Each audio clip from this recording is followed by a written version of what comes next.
Parce que, comme j'aime à le rappeler, tu vas gagner 10 millions de francs CFA par mois. Si tu dépenses 9 990 000, tu n'as que 10 000 francs de reste à vivre. Tu n'es pas riche. Tu as un excellent niveau de vie. Ouais. Donc en vrai, la richesse, c'est vraiment l'accumulation de biens. C'est-à-dire que le fait qu'on te dise non ne te rend pas plus mince ou plus grosse. Et ça ne détermine pas ta valeur. Côté, pour payer mes études, mais je me suis oubliée. Et quand il a fallu payer donc et sa scolarité et son loyer et que tu te rends compte que tu es obligé de manger donc des sardines ou bien les pâtes avec du ketchup pendant un mois, je me suis rappelé que à la base, j'ai toujours voulu être riche. Elles sont ambitieuses, déterminées et lucides. Elles jonglent entre carrière, responsabilité, rêves personnels et une réalité que beaucoup préfèrent contourner, leur rapport à l'argent. Je suis Déborah Moutound, ambassadrice du programme Élevé par Ecobank et bienvenue dans Élevé Impact, le podcast pensé pour éclairer, guider et inspirer toutes celles qui veulent prendre le contrôle de leur trajectoire professionnelle, entrepreneuriale et surtout financière. Aujourd'hui, nous entrons dans un terrain que beaucoup redoutent encore, mais que mon invité du jour maîtrise avec une précision chirurgicale, le game de l'argent. Elle a un parcours unique, construit avec rigueur, des études d'expertise comptable, un master en sciences politiques, des années dans des cabinets comptables et dans le conseil en France, la création de sa toute première entreprise à 24 ans, puis une ascension remarquable en Côte d'Ivoire, responsable de la stratégie et du développement, directrice commerciale et marketing, directrice générale adjointe, puis directrice générale Afrique francophone avec une responsabilité couvrant 26 pays. Au cœur de chaque étape, une conviction. La maîtrise de ses finances est l'une des formes les plus puissantes de liberté. Aujourd'hui, elle accompagne des milliers de personnes à prendre en main leurs finances, à épargner avec discipline, à investir avec lucidité et à retrouver une tranquillité d'esprit durable. Bienvenue à Laetitia Ncho, que beaucoup connaissent sous le nom de Mama Cash.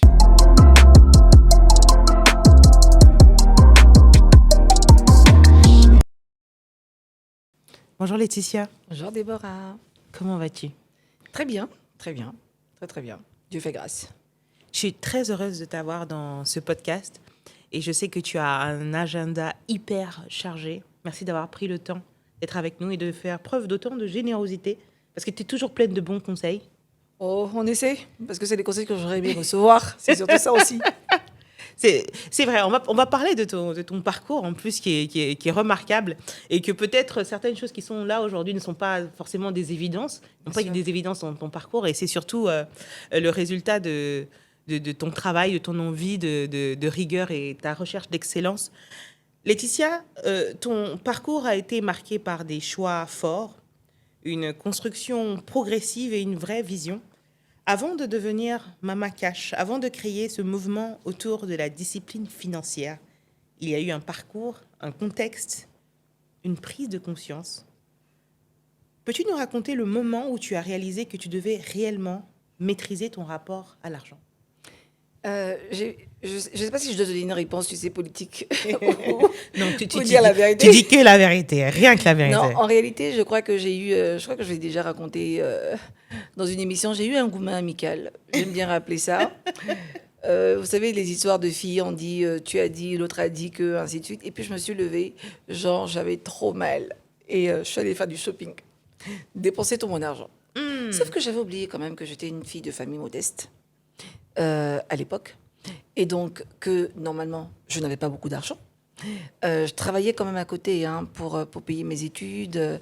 Mais je me suis oubliée. Et quand il a fallu payer donc et sa scolarité et son loyer et que tu te rends compte que tu es obligé de manger donc des sardines ou bien les pâtes avec du ketchup pendant un mois, je me suis rappelé que à la base, j'ai toujours voulu être riche et que je ne pouvais pas faire n'importe quoi avec mon argent. Donc il était quand même important que je mette vite en place un système qui me permette de faire face aux coups durs et d'éviter de succomber justement à ce genre de folie, parce qu'à l'époque c'était une folie quand même quand on a 20 ans. Et c'est comme ça en fait que très tôt j'ai eu déjà 4 comptes bancaires. Donc des comptes, j'avais le compte pour mes charges, j'avais le compte pour ma scolarité parce que je me suis rappelé que je suis partie en France pour quelque chose. Donc il fallait pas que je m'oublie. Donc, j'avais le compte également pour mes charges.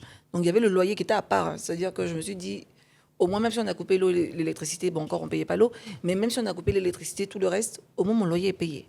Et j'avais mon compte d'épargne justement pour mes charges, puis le compte enfin pour les plaisirs.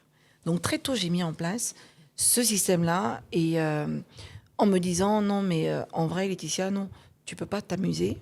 Il faut absolument que tu ne fasses pas n'importe quoi parce que n'oublie jamais d'où tu viens. Donc, c'est quand même parti de là au départ. Et après, finalement, en évoluant, en grandissant, parce que pendant longtemps, j'épargnais justement sur des comptes d'épargne dits classiques. Et puis finalement, je me suis rendu compte que c'est pas ça qui allait me rendre riche. D'accord. Donc très vite, j'ai commencé à me demander, mais comment ils font les autres? Parce que même si je travaille longtemps, je vais jamais avoir peut-être certains montants. Donc comment les autres font? C'est comme ça que j'ai commencé à Et me moi, j'ai envie de te documenter. poser la question. Comment on devient riche? La richesse, l'explication simple, c'est l'accumulation de biens. C'est ça la richesse. Ok. Après, on peut rentrer dans la richesse. Je suis riche de cœur, je suis riche en bonne action. Mais la richesse en argent ou en matériel, c'est l'accumulation Elles de sont biens. bien. C'est ça la richesse. Parce que, comme j'aime à le rappeler, tu vas gagner 10 millions de francs CFA par mois. Si tu dépenses 9 990 000, tu n'as que 10 000 francs de reste à vivre. Tu n'es pas riche. Tu as un excellent niveau de vie. Par contre, si moi je gagne 500 000 par mois, mais que je réussis à épargner 200 000 tous les mois, je suis plus riche que toi, C'est vrai. qui gagne tes 10 millions, 10 millions. Que tu claques. Ouais. Donc en vrai, la richesse, c'est vraiment l'accumulation de biens. C'est très profond ce que tu dis. Alors, ta première donc, grosse décision, c'est cette organisation au niveau de tes comptes bancaires. Bien sûr. Tu vois tout de suite une différence. Quel est j'ai envie de te demander le second gros choix, la seconde grande décision que tu fais et que tu penses qu'il y a eu un impact sur ta gestion financière? Alors, je pense que changer de game, entre parenthèses, est arrivé un peu plus tard. Parce que pendant longtemps, j'avais un profil de risque qui était quand même très, très, très prudent. Mais c'était en même temps la peur de perdre. Parce que, justement, quand comme je l'ai dit tout à l'heure, quand on est issu de famille modeste, on commence à gagner de l'argent. Comme je l'ai dit, je travaillais pour payer mes études. Je travaillais dans des restaurants, j'ai travaillé dans des sociétés de télémarketing. Ah oui, j'ai fait tout ça pour pouvoir payer mes études. Parce que, bon, comment j'aurais fait, en fait? Après, j'avais eu la chance de gagner une maison, donc il y avait un loyer, mais qui n'était pas énorme à l'époque. Pour l'époque, on parle quand même de 98-99. On était quand même à 250 000 ou 300 000 francs de loyer. Donc, ça ne peut pas nous envoyer très loin en France. Donc, très vite, je me suis dit, bon, OK, j'arrive à épargner, je gère mes charges, donc j'arrive même à voyager, à me faire plaisir, mais c'est pas assez. Donc, il a fallu que je rentre en Côte d'Ivoire, d'abord.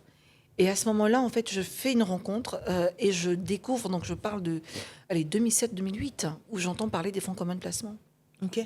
Donc, déjà en France, oui, il y avait tous les systèmes de bourse, les assurances vie dont on nous parle, mais qui n'étaient toujours pas avec des taux très élevés. Et puis, j'avais peur de la bourse. Parce que, comme j'ai dit, j'avais un profil de risque qui était très prudent. Et je dis toujours que si j'avais le même profil de risque aujourd'hui, qui est aujourd'hui devenu une folle dingue, mais il arrivait, en fait, je pense, avec l'argent. Donc, si j'avais le même profil de risque aujourd'hui, j'aurais été multimilliardaire. C'est vrai. Ça aurait été- ah oui, oui, oui, parce que le nombre d'occasions ratées, Ouais. mais en même temps, je me dis, chaque chose arrive à son temps. Enfin, chaque chose se fait au bon moment. Donc, ce qui a fait que j'ai changé, c'est quand j'ai découvert finalement donc, les fonds communs de placement, quand j'ai découvert un autre visage de la bourse, parce que c'est comme si ça me faisait peur. Et puis, j'ai appris finalement, c'était quoi? À parler aux bonnes personnes, aux personnes qui avaient déjà investi. Et puis, je me suis dit, ah non, en fait, c'est ça le vrai game. Donc, on va commencer un peu. Et puis, finalement, de profil de risque prudent, on passe à un profil modéré. On se dit, bon, je ne veux pas trop perdre, mais je veux gagner en même temps. Et puis, finalement, aujourd'hui, on se dit, bon, c'est pas grave si j'ai perdu. On y va quand même. Donc, c'est tout ce cheminement-là qui m'a permis, en fait, finalement, aujourd'hui, de me dire, je sais ce qu'il faut faire, qu'est-ce qu'il faut faire, quel type d'investissement, je suis capable de les comparer, comprendre qu'est-ce qu'il faut, comment on rentre, comment on sort, ainsi de suite. Alors, toi, tu parles d'avoir très peur de prendre des risques. C'est vrai que l'argent, finalement, c'est un gros mythe, hein. Peu importe la société, d'ailleurs. On a tous une croyance ou quelque chose par rapport à l'argent. Mais en Afrique, moi, j'ai le sentiment quand même que ça reste un sujet assez tabou, en Afrique francophone surtout, Merci. et surtout en ce qui concerne les femmes. Aujourd'hui, en Afrique, j'ai l'impression qu'on n'assimile pas systématiquement la richesse à la femme. On n'assimile pas systématiquement la puissance que l'argent peut apporter à la femme. Pourquoi, selon toi? Alors, j'ai presque envie de dire, tu l'as dit en début, hein, donc ce ne sont pas que les femmes, c'est tout le monde, c'est la société francophone. Donc, en Afrique, c'est sûr que l'argent est tabou. Pendant longtemps, vous savez, on avait le mythe aussi des fonctionnaires. On nous dit que les fonctionnaires aiment les crédits. Ma mère est fonctionnaire, donc je suis en train de critiquer les gens. Était fonctionnaire, pardon, elle est à la retraite. Mais le mythe du crédit, on ne gagne pas assez, donc tout le monde veut avoir de l'argent régulièrement. Mais pourtant, les femmes, ce sont les plus grandes gestionnaires de tontines. Donc, ça veut dire qu'elles savent C'est vrai. produire de l'argent, C'est déjà. Elles savent le garder. Après, c'est qu'est-ce qu'on en fait. Donc, oui, c'est un sujet qui est tabou parce qu'on perpétue finalement des traditions et on perpétue le tabou. Donc, on n'en parle pas assez de... C'est pas grave de gagner de l'argent, en fait. Donc ça, peut-être qu'on l'a hérité, je ne devrais pas le dire, de nos parents, les colons français, mais où l'argent, on se dit, OK, on ne doit pas en parler, on jalouse un peu ceux qui en ont eu. Dès qu'on a l'argent, on se demande, mais comment il a fait pour avoir de l'argent? Alors que, bon, peut-être qu'il a travaillé, peut-être qu'il a fait des grandes opérations en bourse, peut-être que. Mais on est toujours en train de calculer l'argent des gens à leur place.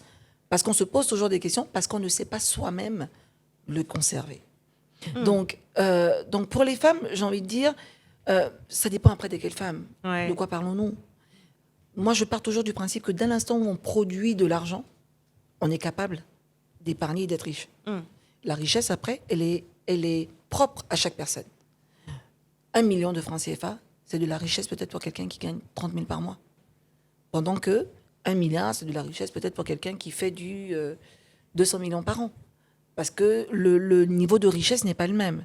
Donc, oui, j'ai envie de dire que c'est tabou. Les femmes sont celles qui, dans nos sociétés, perpétuent également certaines traditions, éduquent les enfants. Donc, nos propres croyances limitantes se perpétuent. Ouais. Donc, c'est pour ça que c'est important, finalement, comment on dit ça, d'empower les femmes sur les questions d'argent en leur disant, ce n'est pas tabou de gagner. Ce n'est pas un tabou de dire qu'on aime l'argent. Ce n'est pas un tabou de se battre, finalement, parce que je me dis, quand moi je dis que j'aime l'argent, on dit oui, mais c'est pas que l'argent. Je dis, attendez, pause. Je ne suis pas prête à faire n'importe quoi pour l'argent. Aimer l'argent, c'est pas ça. Mais j'estime que c'est une relation d'amour qu'on a. L'argent même, je l'aime. Il faut qu'il m'aime. Il faut que j'arrive à le garder. Parce que, qu'est-ce qu'on nous a dit aussi souvent quand on était enfant? L'argent, si tu le gères mal, il va partir. Ouais. Pourquoi on C'est nous comme disait les ça? femmes. Pourquoi on nous disait ça? Ouais. On nous dit qu'il va partir. Mais l'argent, c'est pas une personne. Pourquoi il part? Ça veut quand même dire qu'il faut avoir une relation saine à l'argent. Pour savoir justement comment est-ce qu'on le garde, comment est-ce qu'on le fructifie, comment est-ce qu'on l'investit, pour que finalement, il fasse des bébés qui restent. Et puis finalement, vous avez une belle relation. Et on dirait ils vécurent heureux et eurent beaucoup d'enfants. Ouais. Ouais. Et en parlant de tabou, de préconception, je sais que tu as œuvré pendant longtemps, tu continues d'ailleurs avec le salon de l'épargne, avec les apéros cash, à éduquer financièrement, Bien sûr. et surtout les femmes. Est-ce que tu penses que tu es arrivé au fil des années à déconstruire certains tabous autour de l'argent? Écoute, peut-être pour certaines personnes, mais la mission est tellement grande et il faut beaucoup d'acteurs, et il y en a pas mal d'ailleurs aujourd'hui, qui font de l'éducation financière. Donc je pense que c'est main dans la main qu'on arrivera à bâtir des générations puissantes qui n'ont aucun tabou sur l'argent, comme dans les sociétés anglophones. Dans la façon même d'élever nos enfants, on sera capable de leur dire l'argent est important, voilà comment tu dois gagner, il faut respecter l'argent, voilà ce qu'il faut faire, voilà ce qu'il ne faut pas faire. Donc, est-ce que j'y suis arrivée? Je pense que c'est un pas après l'autre. Un pas suffit toujours. Donc, pour moi, j'ai mis une base. On en parlait, la fondation, Hélène, pour, comme je t'expliquais, qui est là pour empower les femmes sur ce qu'on appelle les 4 clés de pouvoir. Donc, le pouvoir le pouvoir de l'organisation, le pouvoir de la communication, le pouvoir d'être soi et le pouvoir du cash. Et également faire de l'éducation financière dès le bas âge. C'est comme ça que j'ai multiplié les initiatives pour qu'aujourd'hui, on soit capable de parler d'argent dès le bas âge avec les BD. C'est Mani Marie, par exemple. Donc, oui. Il faut qu'on en parle d'ailleurs, ce projet. Et ça, je pense que c'est une très, très belle initiative. En plus, Merci. commencer avec les tout petits. C'est ça. l'éducation financière, ça commence dès C'est l'enfance. l'éducation tout court. Tout court, en ouais. vrai. Tu vois, l'éducation financière, c'est Et l'éducation qu'est-ce tout que tu court. aurais aimé qu'on te dise à toi, à la petite Laetitia? Alors, moi, par exemple, j'étais la petite fille qui voyait la maman faire les enveloppes et pleurer parce que l'argent ne suffisait pas. Ma mère adore faire ce témoignage en disant, Lydie était petite et quand elle me voyait faire les enveloppes et pleurer, elle disait, maman, tu pleures parce que c'est pas assez. Euh, et je me suis toujours dit, il faut qu'on arrive à à essuyer les larmes. Donc, j'ai toujours compris l'importance de l'argent pour le bien-être. Après, elle était parmi les aînés, avec d'une famille de 15 enfants, beaucoup de frères et sœurs dont il faut s'occuper. Donc, on met quand c'est comme ça, ses propres enfants, en fait, peuvent souffrir de ça. Donc, on n'a pas forcément tout ce qu'on veut. Mais c'est toujours débrouillé pour qu'on ait tout. Donc, je me suis dit, moi. Et elle a toujours associé le travail aussi à l'argent. Donc, je me suis toujours dit, il faut vraiment que j'aille loin à l'école, que je fasse un très, très bon travail, parce que moi, je vais être riche. Vraiment. Donc tu vois que très tôt, j'avais déjà ça en tête, parce que je voyais ma mère pleurer. Mon père a été longtemps au chômage, donc avant de décéder. Et pour moi, c'était important. Et justement, comme je n'ai eu que l'image de la femme qui fait tout, donc forcément, c'est l'éducation que j'ai reçue d'une femme qui doit absolument gagner son argent. Ouais. Parce que c'est ce que j'ai vu ma mère faire. Tu vois, donc pour moi, oui, j'ai déjà eu ça quand j'étais enfant. On m'a, de façon implicite, j'ai vu, j'ai écouté, j'ai entendu, et je me suis dit, je veux pas être ça. Je ne ferai pas ces choix-là. Ouais. Les choix seront absolument différents. Et comme il y a des choses forcément que j'ai peut-être vues, mais qu'on ne m'a pas forcément dites, je me suis dit, bon, moi, avec mes enfants, il faut absolument que je parle d'argent. Et c'est ce qu'on fait. Et aujourd'hui, est-ce que tu es satisfaite du niveau financier que tu as atteint? Moi, Ouais. not yet. I found much money do you want? Mais tu vois, ça dépend. Peut-être que tu me donnes un argent que je n'ai pas. En vrai, tu comprends. Oui, c'est clair. Tu te rappelles tout à l'heure, je t'ai dit, on calcule l'argent des gens à leur place. C'est Peut-être vrai. qu'il y a un niveau que je n'ai pas encore atteint. Mais Ouais. moi, j'aimerais bien me dire, en fait, que j'ai suffisamment bâti pour aider, parce que gagner de l'argent pour gagner de l'argent, à un moment donné, on en gagne. Ok, fine. Tu es multimilliardaire. Qu'est-ce que tu fais avec cet argent? Tu peux rien faire. Tu ne peux pas dépenser outre mesure à un moment donné. Ça veut dire quelque part que, à un moment donné, tu gagnes de l'argent, il faut être capable de le transmettre. De le transmettre, c'est vrai, à ses enfants, mais de le transmettre à ses proches, de le transmettre aux plus démunis, de le transmettre aux personnes qui en ont besoin, quand c'est justifié. Donc, tu gagnes de l'argent pour tout ça. Mais tu gagnes de l'argent, et moi, je dis toujours, ma plus grande crainte, c'est de me retrouver dans une société où on n'a peut-être pas un système de santé, ça va évoluer, il y a des choses qui sont en train de changer, mais de me retrouver, tu vois, dans un système de santé où tu as besoin de te soigner et que ça te coûte une fortune et que tu ne sois pas capable de te soigner. Ouais. On dit oui, mais l'argent n'achète pas la santé. C'était le fameux débat. Oui, si c'est ton jour de mourir, tu vas partir. C'est pas le sujet. Mais le sujet, c'est que je puisse avoir le choix, que je puisse avoir accès aux meilleurs soins et que l'argent ne soit pas un frein. Donc, c'est ce niveau d'argent-là que je veux avoir qui me permet de me dire, j'ai un proche dans le besoin, je connais quelqu'un qui est dans le besoin, j'ai une amie qui est dans le besoin, qui a une maladie invalidante, on sait qu'on doit payer X montant par mois. Ça vous fait pas mal de sortir l'argent parce que vous avez save pour ça. Et ça, là, c'est ça que je veux comme niveau d'argent. Je te le souhaite et je suis Merci. convaincue que tu vas y arriver. Et Laetitia, dans ton approche, tu répètes, tu nous as tous dit et redit qu'il faut épargner. C'est le mot, je pense, que tu dois peut-être le plus utiliser. C'est le commandement numéro 1 des 10 commandements de l'épargnant. Et qu'est-ce que tu réponds à ceux qui affirment qu'ils n'ont pas assez pour épargner? Parce que tout le monde se plaint du coût de la vie. Pour tout le monde, on ne gagne pas assez, on devrait gagner plus, ça coûte trop cher. On n'arrive pas à trouver l'équilibre entre le coût de la vie et la construction de notre futur. Qu'est-ce que tu réponds à ces gens qui affirment qu'ils n'ont pas assez pour épargner? Commandement numéro 1. La décision d'épargner, tu prendras. L'épargne n'est pas liée à ce qu'on gagne. Du moment où tu gagnes de l'argent, quel que soit le montant, il faut te dire comment je fais pour me payer moi-même. Épargner, c'est se payer soi-même. Parce que quelque part, dès qu'on reçoit notre argent, premier réflexe, c'est quoi? On paye le loyer. Tu payes un propriétaire.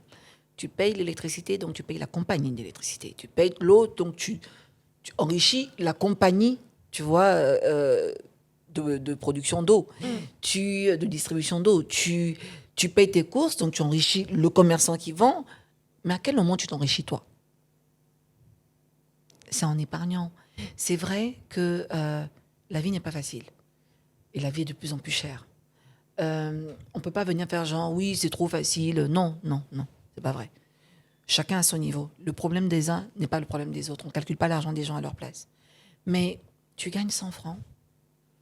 Si toi, quand tu regardes, c'est 1 franc que tu peux faire, mets 1 franc. Parce que c'est la somme des petits pas qui deviendront des grands pas. Ça veut dire que c'est parce que tu décides, en fait, finalement, de te dire, je pense que je vais y arriver. Je gagne peut-être pas assez aujourd'hui, donc je vais revoir mes charges. Tu gagnes pas assez, est-ce que tu peux réinvestir en toi-même pour gagner assez? Parce que plus tu vas gagner de l'argent, plus tu auras des charges. Ouais. Donc en vrai, c'est quel est le cercle vertueux que tu mets en place pour commencer à te dire, avec le peu que je gagne, je suis capable de mettre 1000 francs de côté, 2000 de côté, 2500 de côté. Je suis capable de me priver de certaines choses. Moi, je le vois par exemple dans ma communauté, avec certaines personnes que j'accompagne, qui disent, non, mais moi aussi je veux investir. Et puis, à certaines personnes, je dis, non, toi tu ne vas pas investir en fait. Pour l'instant, tu dois te reconstruire ton cercle. Ta priorité, c'est d'épargner. Et je suis fière quand des mois après, les gens te disent, je n'ai pas fini dans le rouge depuis quelques mois, Laetitia. Parce qu'aujourd'hui, j'ai de l'argent de côté. J'ai telle somme en euros de côté, j'ai telle somme en francs CFA de côté, et puis je suis moins stressée. J'ai vécu le mois de janvier tranquille. C'est une fierté parce que quelque part, en fait, les gens ont compris le système. Ça veut dire que je gagne 100 francs, je mets 50 francs, ou je mets 1 franc, je mets 25 francs. Tu mets ce que tu peux. Donc, on peut y arriver, c'est une décision. Et ensuite, ça vient avec la discipline. La discipline de se dire, quoi qu'il m'en coûte, je vais y arriver. Ouais. Cet argent-là, je ne l'ai pas. Je gagne 100 francs, je vais considérer que moi, je gagne 90 francs. Donc, je vais me débrouiller, je vais essayer de finir mes fins de mois avec les 90 francs. Peut-être que ça implique qu'il faille que je revoie mon budget. Ouais. Peut-être que ça implique qu'il faille que je revoie la nature de mes charges. Peut-être que ça implique qu'il faille que je prenne certains types de décisions. Parce que derrière, mon objectif est plus grand que ma douleur. Là. C'est clair. Voilà. Et j'aime bien la philosophie que dit si je gagne 100 francs, je considère que je n'en ai que 90. C'est ça. Est-ce que tu penses que c'est l'erreur que font les jeunes, surtout en début de carrière professionnelle? Oui, on va aller trop vite. Ouais. Par exemple, on va aller trop vite. On estime que, bon, pour certains, tout le monde n'a pas les mêmes chances, attention. Et ce que je dis n'est pas parole d'évangile. Parce qu'il faut que chacun puisse adapter ou prendre des décisions adaptées à sa situation. Mais si tu es jeune, que tu as encore la chance de vivre chez tes parents, pourquoi tu cours pour aller prendre un appartement? Tu n'en as pas besoin. Je veux dire que économise le maximum. Peut-être que toi, tu as la possibilité d'économiser 70% ou 80% de ton salaire. Bah, économise 80% de ton salaire.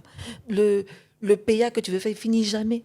En fait, finalement, quand on regarde là, toutes les fêtes que tu veux faire là, tous les jours, il y a une nouveauté. Donc, tu vois que tu n'as rien raté. Donc, en vrai, il ne faut pas être pressé. 2, il ne faut pas regarder les réseaux sociaux. Parce que chacun vend du rêve et souvent du fake. Donc, il faut regarder à sa situation, à ses objectifs de vie et se dire, j'ai commencé à travailler, bon, c'est pas maintenant je vais aller chercher des charges inutiles. La dame les parle trop, donc on va fermer sa bouche un peu. Moi, je me dis, je gagne mes 100 000. Comme je suis chez mes parents, je participe un peu quand même aux charges. Je paye la bouteille de gaz. Je participe avec, par exemple, je paye le sac de riz. J'ai mon transport que j'enlève dans mes charges. J'ai mon repas de midi. J'ai mes sorties. Mais peut-être que tu vas caper tout ça à un certain pourcentage pour te dire, je vais y arriver, je vais commencer. Et après, il y a les jeunes filles qui sont souvent trop pressées. Et moi, je dis, c'est ça le gap. Mais le problème, c'est que je ne veux pas parler sans rentrer dans le jugement, pour ne pas qu'on dise que, tu vois. Mais mon point, c'est pas grave si tu n'as pas une chaussure Hermès. Qu'est-ce que tu fais avec? C'est pas grave, en fait, si tu n'as pas tel sac. Il y a un temps pour chaque chose. quand tu auras les moyens de t'offrir certaines choses, tu pourras te les offrir. Ouais. D'accord, on peut te l'offrir toi-même. Mais si on t'offre et puis que tu es dans un petit appartement, il y a un petit décalage. Parce que la chaussure coûte plus cher que ton loyer. Donc, à un moment donné, tu vois, j'ai dit, je ne vais pas être dans le jugement. C'est une punchline. Mais tu vois, c'est... OK. Mm. Tu vois, mon point, c'est que, d'accord, il faut être soi-même. Il faut que, encore une fois, que ton objectif soit plus grand que ta douleur. Tu vois, c'est Il important. faut que ton objectif soit plus grand Oui. que ta douleur. Parce qu'il faut te dire, je pense à demain. Il faut regarder autour de toi. Ceux qui sont venus avant toi, ils n'étaient pas bêtes. Hein. C'est clair. Parce que souvent, on se dit que non, c'est nous-mêmes. Oh, c'est parce qu'eux, ils ont mal géré. Non. La vie, elle parle à chacun. Et c'est la même vie qui court tous les jours. C'est pour ça qu'on nous dit toujours dans nos sociétés, tu ne connais pas demain. On dit jamais, jamais. Donc, commence à épargner pour demain. Parce que tu ne sais pas de quoi demain est fait. En tout cas, preach, maman. Laetitia, je voudrais qu'on parle à présent du monde du travail. Bien sûr. Toi, tu as une grande expérience dans le monde professionnel, tu as occupé plusieurs postes. Tu n'as peut-être pas commencé au bas de l'échelle. Si, bon, tu as fait des petits jobs, donc tu as... Ah oui, faut pas vraiment. je vais dire ça. Faut pas dire ça. Moi, j'ai travaillé dans des restaurants. auront- Attendez. Oh. Tu as été stagiaire, tu as tout... Oui, Et- avant d'être stagiaire, j'ai travaillé dans les restos. auront- Nous tous, on a débarrassé les tables, laissez. Et on a fait tout ça là. Quand on parle de gravir les échelons, surtout pour les femmes, et moi, c'est quelque chose que j'ai personnellement vécu, expérimenté, quand il s'agit de promotion, de négociation, on n'arrive pas à se vendre. On a du mal à se vendre. Déjà, on a du mal à s'évaluer. On ne sait pas ce qu'on vaut. Et on a du mal à pouvoir demander certaines choses. Les fameux plafonds de verre. Ouais. Je ne veux pas non plus me faire taper dessus sur cette histoire de plafond de verre, mais j'ai envie de dire que... pourquoi Comment, quand une personne vient me dire, je lui demande pourquoi. De temps en temps, prends un miroir, mets-toi en face et demande-toi qu'est-ce que je vaux et qu'est-ce que je veux. Il faut apprendre à recevoir le non. Parce que pourquoi tu ne demandes pas, Déborah? Pourquoi tu ne vas pas demander la promotion? Tu as peur qu'on te dise non? Non est un mot du dictionnaire qu'on a le droit d'utiliser, de donner et de recevoir. Je te raconte une anecdote qu'on m'a racontée. 2 personnes travaillent excellemment bien, la femme est la meilleure. D'accord, excusez-moi les hommes. Et puis le patron, finalement, il doit partir à la retraite et il décide de promouvoir l'homme. On lui demande, mais comment c'est possible? Parce que finalement, celle qui avait les meilleurs résultats, c'était la femme. Tu sais c'est quoi la réponse? Je ne savais pas que ça l'intéressait. Pourquoi? Parce que l'homme passait son temps à demander. Ouais. Et les augmentations, et les promotions, pendant qu'elle, elle se disait, mais va voir quand même, parce que mes résultats sont là. Mais va voir comment. Demande. Il faut dire les choses. Il faut oser dire les choses. Il faut oser se dire, je vaux tant, je veux tant, je vais te demander. Tout ce qu'on risque, c'est non. Tu vois? Donc, dans la carrière professionnelle, moi, j'ai toujours dit, je rentre dans une pièce, s'il y a quelque chose que je veux, je prends. Si ce n'est pas pour moi, ce ne sera pas pour moi. Mais sinon, quand je veux quelque chose, je rentre dans la salle et je prends. Tu vois? Et c'est comme ça que les femmes doivent changer leur mindset en se disant, tu as les capacités, tu es à ta place, you're enough, tu as tout pour avoir ce qu'il te faut. N'aie pas peur en fait, brise. C'est-à-dire que le premier pas qui peut être difficile, fais-le. Et va dire, écoutez, moi je pense que je vaux tant, on va vous dire non, fine. Et puis c'est quoi? Le non là, ça ne change rien sur ta vie? C'est clair. À part non, d'accord, ok, ça n'a pas changé l'argent sur ton compte, ça n'a pas augmenté. Bon, si, le 8 peut augmenter ton compte, mais je veux dire que le fait qu'on te dise non ne te rend pas plus mince ou plus grosse. C'est clair. Et ça ne détermine pas ta valeur. Donc il y a un moment où tu dois pouvoir t'asseoir en tant que femme et te dire, voilà ce que j'apporte à cette entreprise, voilà ce que je veux. Si ce n'est pas cette entreprise, ce sera une autre. Tu vois? Mais tu rentres et tu prends ce qui t'appartient. Et c'est comme ça, en fait, qu'on doit pouvoir se dire, je veux négocier mon salaire, je veux négocier, tu te renseignes. On ne vient jamais se comparer parce que chaque contrat est différent. Mais tu dis, j'estime que, bon, je travaille depuis 3 ans, je n'ai pas eu d'augmentation. Dans un rapport, en fait, d'une évaluation, tu dois être capable de le dire. Que moi, j'estime que, bon, je vaux tant et tu le prépares. Tu n'arrives pas à le dire Répète devant le miroir. Enregistre-toi, pardon. Tu te mets devant le miroir. Bonjour monsieur, bonjour madame. Alors, écoutez, je sais qu'on a l'évaluation. Moi, je voulais en fait justement pouvoir reparler de ma situation. Voilà ce que j'ai réussi à amener dans cette entreprise. Si je suis dans le volet commercial, j'ai réalisé tel type de chiffre d'affaires.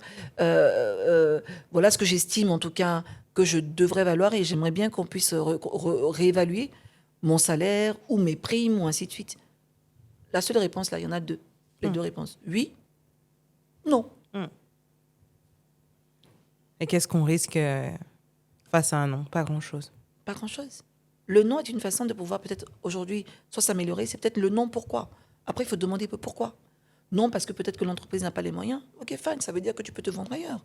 Non, on va le faire, ou bien oui, mais pas maintenant. Et après, chacune évalue en fonction de ce qu'elle veut. C'est clair. Tu vois? Mais on ne doit pas se mettre nous-mêmes des limites en nous disant oui, ok, bon, plafond de verre. Tu vois? J'ai dit que je ne veux pas qu'on me tape, donc je demande pardon en même temps. On va briser ce plafond de verre en 2026. Laetitia, maintenant, je vais te poser... C'est tellement passionnant de t'écouter. Je suis spectatrice de ce podcast. Tu es tellement... Oh, tu es gentille. Tu es pleine de paroles instructives. C'est comme on dirait qu'on est en train de lire un livre passionnant. Mais le temps court. il faut que j'essaie de tout garder en moins d'une demi-heure. Et c'est un challenge avec toi. Et un challenge très intéressant parce que finalement, tout ce que tu dis est hyper intéressant. C'est gentil. Laetitia, maintenant, je vais te poser ce qu'on appelle la question qui pique. C'est une question simple et directe. Donc, tu les aimes. C'est ça. Si tu devais identifier une erreur financière que tu as commise à un moment où tu maîtrisais déjà tes finances, laquelle serait-elle? Et surtout, qu'est-ce que cela t'a appris? Alors, il y en a eu deux. Ne pas savoir saisir les opportunités vite. Trop réfléchir. Tu veux me donner des détails? Trop réfléchir là, non, c'est pas tout on dit. C'est pas tout on dit. Il y a eu une décision en fait immobilière, là où il aurait fallu prendre la décision, et puis une décision sur une action. Où là, en fait, quand j'ai vu le boom, je me suis dit, damn, tu vois. Et ça, c'est... Ce genre d'erreur, en fait, c'est ne pas savoir saisir l'opportunité assez rapidement. Il y a des moments dans la vie, justement, où tu as des opportunités qui arrivent et tu réfléchis trop. C'est pas tous les jours on réfléchit. C'est vrai? Il y a des moments où il faut prendre le risque. Il faut prendre le risque? Oui, peu importe ce qui arrive.